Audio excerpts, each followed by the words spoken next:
नमस्कार दोस्तों, स्वागत है आपका निकित एजुकेशन पर। इस वीडियो से हम जीके पीवाई की सीरीज को स्टार्ट कर रहे हैं। हर वीडियो में हम 20 क्वेश्चन को बिल्कुल डिटेल एक्सप्लेनेशन के साथ डिस्कस करेंगे।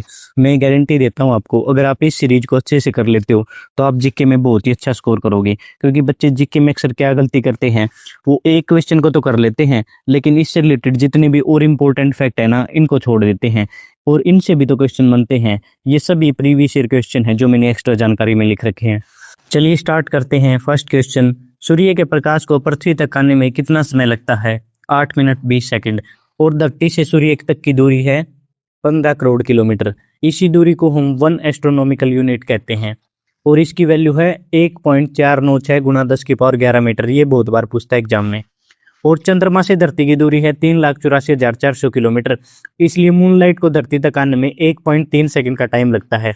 नोट करो, मून एक नॉन लुमिनस ऑब्जेक्ट है, मतलब इसके पास खुद की कोई लाइट नहीं है। ये सन की लाइट को रिफ्लेक्ट करता है और हमें चमकता हुआ दिखाई देता है। चलिए नेक्स्ट क्वेश्चन, लोकटक झील कहाँ स्थित है? मणिपुर में। ये देखो, इंडिया की लार्जेस्ट फ्रेश वाटर लेक, मतलब मीठे पानी की झील कहाँ पर है? ये है वुलर लेक, जम्मू एंड कश्मीर में। लेकिन नॉर्थ ईस्टर्न स्टेट की सबसे बड़ी कौन सी है? ये है लोकटक झील। और एक है केबुल लामजो नेशनल पार्क, ये दुनिया का इकलौता फ्लोटिंग नेशनल पार्क है। थर्ड पर्सन है, दुरंत रेखा किसके बीच में है? ये है पाकिस्तान और अफगानिस्तान के बीच में। मैकमोन लाइन है इंडिया और चाइना के बीच में। और रेड क्लिफ लाइन है इंडिया और पाकिस्तान के बीच में। ये दोनों क्वेश्चन मोस्ट इंपोर्टेंट है। फोर्थ क्वेश्चन को करते हैं, नोबेल पुरस्कार जीतने वाली पहली महिला? Marie Curie. अगर ये प्रश्न पूछे ऐसी महिला जिसने 2 बार नोबेल प्राइज जीता है, वो भी मैरी क्यूरी ही है। इसने एक एलिमेंट की खोज की थी, पोलोनियम की, जिसको मैरी क्यूरी और इसके हस्बैंड पेरी क्यूरी ने की थी। और जो रेडियो एक्टिविटी टर्म का नाम सुनते हो, इसको कोइन भी मैरी क्यूरी ने किया था। लेकिन ध्यान रखो, जो रेडियो एक्टिविटी है ना, इसकी खोज हेनरी बैकरल ने की थी। इसमें बच्चे कंफ्यूज होते हैं। रेडियो एक्टिविटी टर्म को तो मैरी क्यूरी ने दिया था, लेकिन रेडियो एक्टिविटी की खोज हेनरी बैकरल ने की थी। इसलिए ही एसआई यूनिट रेडियो एक्टिविटी की क्या है? बैकरल है, जिसको बी के से डिनोट करते हैं। अगला प्रश्न है, सर्जरी पर आधारित प्राचीन पुस्तक है सुश्रुत संहिता। सुश्रुत को हम फादर ऑफ सर्जरी के नाम से जाने जाते हैं। ये दुनिया के पहले सर्जन होते हैं। और एक है चरक। चरक को हम फादर ऑफ आयुर्वेदा के नाम से जानते हैं। इनकी एक बुक मोस्ट इंपोर्टेंट है, चरक संहिता। और ये किसके दरबारी चिकित्सक थे? कनिष्क के। चलिए नेक्स्ट क्वेश्चन, एक वयस्क मानव के शरीर में कितनी हड्डियां होती हैं? 206। नोट करो, अगर न्यू बेरन बेबी है उसके शरीर में 305 हड्डियां होती हैं। कई कई जगह 303 होगा, 302 होगा, लेकिन ये आंसर नहीं लेने, 305 लेना है। क्योंकि ये प्रीवियस ईयर क्वेश्चन की आंसर की में आया हुआ है, तो हमें वो ही याद रखना है। सबसे लंबी और सबसे मजबूत हड्डी कौन सी है? ये है फीमर, जिसको थाई बोन कहते हैं, जांग की हड्डी। और सबसे छोटी हड्डी स्टेपिस। आप जानते हैं हमारे कान में 3 हड्डियां होती हैं और उनमें से सबसे छोटी है स्टेपिस। अगला प्रश्न है, अफगानिस्तान के साथ भारतीय सीमा की लंबाई 106 किलोमीटर है। सबसे कम अफगानिस्तान के साथ है 106 किलोमीटर की, और सबसे ज्यादा बांग्लादेश के साथ 4096 किलोमीटर। और बाउंड्री को याद करने के लिए कितने देशों के साथ लगती है, इसके लिए वर्ड एक आपको याद करना है, 55 MBA। Bangladesh, China, Pakistan, Nepal, Myanmar, Bhutan, Afghanistan. सबसे ज्यादा बांग्लादेश के साथ, सबसे कम अफगानिस्तान के साथ। चलिए नेक्स्ट क्वेश्चन, बॉक्साइट किसका ओर है? ये एल्यूमिनियम का ओर है। दुनिया में सबसे ज्यादा बॉक्साइट ऑस्ट्रेलिया में होता है। और इंडिया में किस राज्य में होता है? ओडिशा में। क्वेश्चन नंबर 9 को देखते हैं, हमारे सौरमंडल में सबसे ठंडा ग्रह कौन सा है? यूरेनस। अगर सबसे गर्म की बात करें तो वो है वीनस, शुक्र ग्रह। सबसे गर्म भी है और ये सबसे चमकदार भी है। यूरेनस की खोज विलियम हेर्शल ने की थी। इसको हम रिवर्स प्लेनेट कहते हैं। ये देखो, सोलर सिस्टम में 2 प्लेनेट को रिवर्स प्लेनेट कहा जाता है। यू भी याद रखो, यूरेनस और वीनस को, क्योंकि ये ईस्ट टू वेस्ट रोटेट करते हैं और इनको छोड़ के जितने भी प्लेनेट बच गए वो वेस्ट टू ईस्ट रोटेट करते हैं। इसलिए इन दोनों को हम रिवर्स प्लेनेट कहते हैं। और इसका कलर ब्लू ग्रीन कलर है, इसलिए इसको ग्रीन प्लेनेट भी बोल देते हैं। और ये किससे सराउंड है? मीथेन की रिंग से। अगला क्वेश्चन है, हर्षवर्धन किस वंश के राजा थे? ये वर्धन वंश के राजा थे। वर्धन वंश को ही हम पुष्यभूति वंश कहते हैं। इसके फाउंडर थे पुष्यभूति। इसके मेन राजा कौन कौन थे? पुष्यभूति के बाद प्रभाकर वर्धन, प्रभाकर वर्धन के बाद राज्यवर्धन, राज्यवर्धन के बाद हर्षवर्धन, और राज्यवर्धन हर्षवर्धन का बड़ा भाई था। नेक्स्ट क्वेश्चन है, इंडिया गेट किसके द्वारा डिजाइन किया गया था? एडविन लुटियंस के द्वारा। इस गेट को पहले ऑल इंडिया वॉर मेमोरियल के नाम से जाना जाता था, क्योंकि इसको किसकी याद में बनाया गया था? वर्ल्ड वॉर फर्स्ट में जो सोल्जर मरे थे ना इंडिया की तरफ से, उनकी याद में बनाया गया था। इसको 1921 में बनाया गया था और इसका उद्घाटन वायसराय इरविन के द्वारा किया गया था।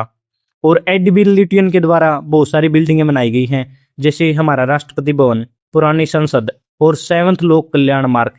ये 7th लोक कल्याण मार्ग कहाँ पे है? पीएम का रेजिडेंट होता है, जहां पे हमारे पीएम रुकते हैं।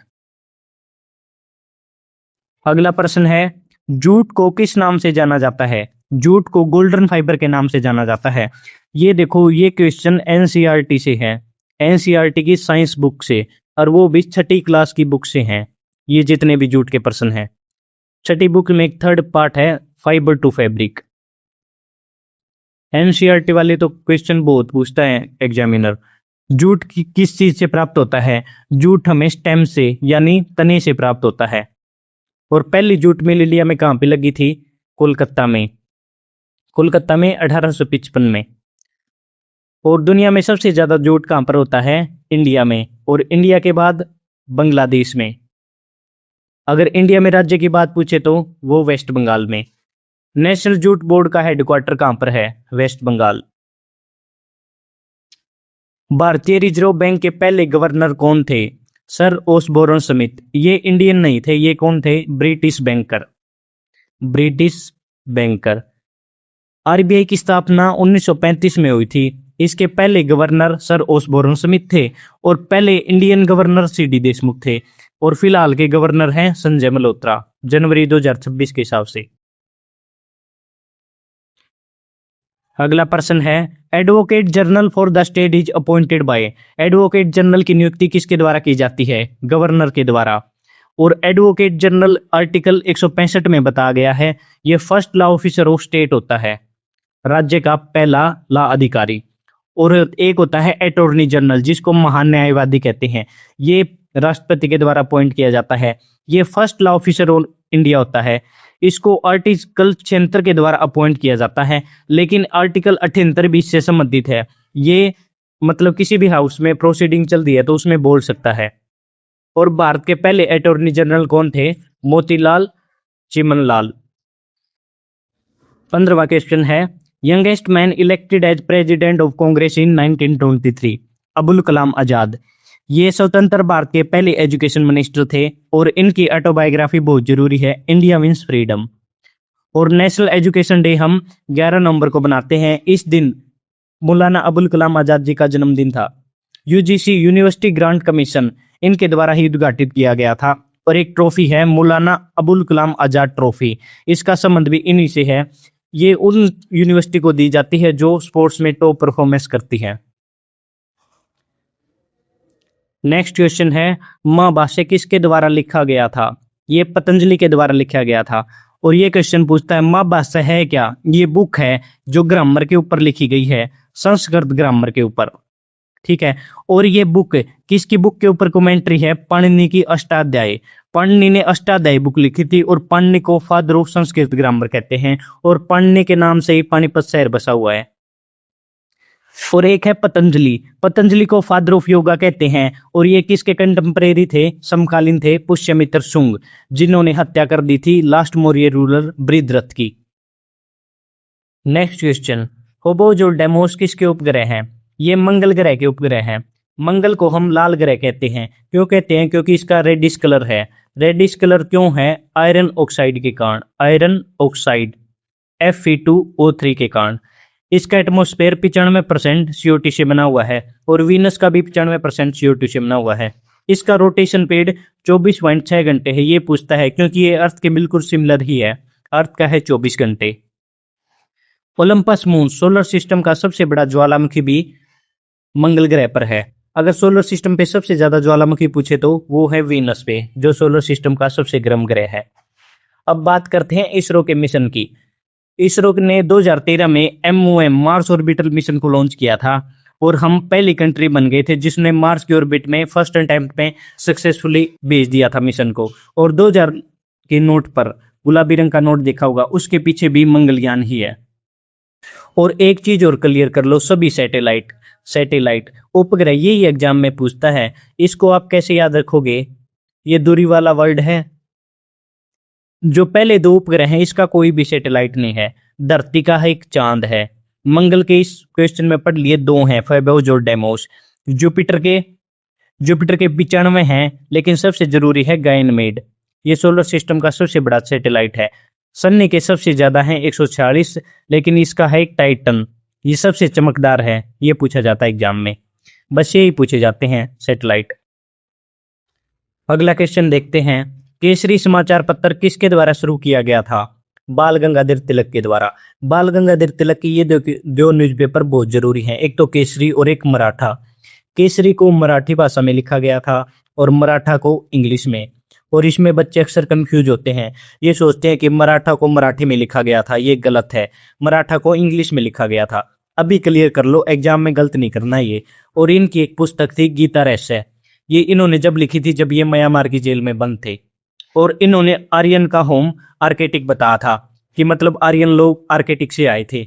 ये देखो, ये है पृथ्वी, ये हो गया equator, tropic of cancer, arctic. इन्होंने ये कहा था कि जो आर्यन है ना, ये आर्केटिक से आए थे। और इनका निकनेम क्या है? लोकमान्य। इनको लोकमान्य के नाम से जाना जाता था। इन्होंने एक नारा दिया था, स्वराज मेरा जन्मसिद्ध अधिकार है और मैं इसे लेकर रहूंगा। और गांधी जी ने इनको मेकर ऑफ मॉडर्न इंडिया कहा था। इसमें बच्चे फंसते हैं। मेकर ऑफ मॉडर्न इंडिया, आधुनिक भारत के पिता किसे कहते हैं? आधुनिक भारत के निर्माता हम राजा राम मोहन राय को कहते हैं, राजा राम मोहन राय। अगर ये पूछे गांधी जी ने किसको कहा था, गांधी जी ने बाल गंगाधर तिलक को कहा था। ये ध्यान रखना है, कंफ्यूज नहीं होना है। और ये किसकी, इनकी 3 लोगों की तिकड़ी थी, लाल बाल पाल, ये इसके मेंबर थे। इन्होंने होम रूल लीग की शुरुआत की थी एनी बेसेंट के साथ 1916 में। और इन्होंने महाराष्ट्र में गणेश चतुर्थी का त्योहार है, इसको पॉपुलर किया था। नेक्स्ट क्वेश्चन है, जलियांवाला बाग हत्याकांड के बाद किसने नाइटवुड की उपाधि त्याग दी थी? रविंद्रनाथ टैगोर ने। ये जलियांवाला बाग अमृतसर पंजाब में है। और ये कब हुआ था हत्याकांड? 13 अप्रैल 1919। डेट बहुत जरूरी है ये। और इसके लिए कौन रिस्पॉन्सिबल थे? जनरल डायर, क्योंकि इन्होंने निहत्थे लोगों पर गोली चलाने के आदेश दिए थे। इसको सरदार उधम सिंह ने मारा था। और जो व्यक्ति हैं क्यों इकट्ठे हुए थे जलियांवाला बाग में? क्योंकि एक रोल अटैक आया था 1919 में, मार्च 1919 में। इसके विरोध में लोग इकट्ठे हुए थे जलियांवाला बाग में। ये एक्ट कहता था कि हम किसी भी क्रांतिकारी को बिना किसी ट्रायल के या बिना किसी कारण हम शक के आधार पर अरेस्ट कर सकते हैं। और उस समय वाइसराय कौन थे? चेम्सफोर्ड। और उसके बाद एक कमीशन बैठा इसकी जांच के लिए, वो कमीशन था हंटर कमीशन। और महात्मा गांधी जी ने भी केसरी हिंद की उपाधि को त्याग दिया था इस हत्याकांड के बाद। चलिए अब लास्ट क्वेश्चन को देखते हैं। The number of oxygen atom in molecule of acetic acid. Acetic acid के अणु में ऑक्सीजन की परमाणु संख्या कितनी है? 2 है, क्योंकि एसिटिक एसिड का फार्मूला है CH3COOH। अगर कार्बन पूछता तो 2, हाइड्रोजन 4 और ऑक्सीजन 2। इसको हम इथेनोइक एसिड के नाम से भी जानते हैं। और एसिटिक एसिड को कॉमनली हम विनेगर के रूप में जानते हैं, जो फूड प्रिजर्वेटिव के रूप में प्रयोग किया जाता है। देखो थोड़ा सा डिफरेंस है, विनेगर तो होता है एसिटिक एसिड में जब पानी मिला दे। अगर 100% एसिटिक एसिड है उसको हम ग्लाइसियल एसिटिक एसिड कहते हैं, जो फ्रीज करने लग जाता है अगर क्लाइमेट कोल्ड हो तो। और ये सबसे पहले सिंथेसाइज कोल्बे ने किया था, ये जर्मन साइंटिस्ट थे। ये सभी क्वेश्चन मोस्ट इंपोर्टेंट है। चलिए अब वीडियो को एंड करते हैं। आने वाली सीरीज में हम इसी तरीके से डिटेल एक्सप्लेनेशन के साथ हर